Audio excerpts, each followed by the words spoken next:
நெருப்பு ராசி அப்படின்னு சொல்லக்கூடியது.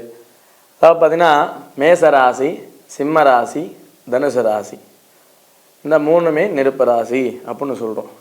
நெருப்பு ஒரு கும்பாபிஷேகத்தில் நம்ம யாகசாலை பூஜைக்கு தேவையான பொருட்கள் வாங்கி தரலாம்.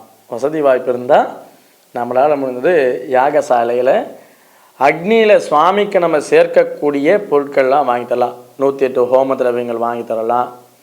அதே மாதிரி கணபதி ஹோமத்திற்கு தேவையான பூஜை பொருட்கள்லாம் வாங்கி தரலாம்.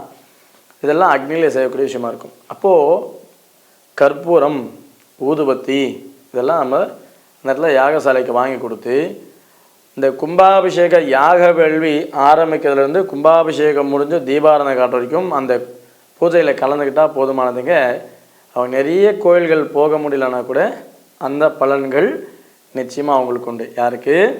மேசராசி, சிம்ம ராசி, தனுசு ராசி.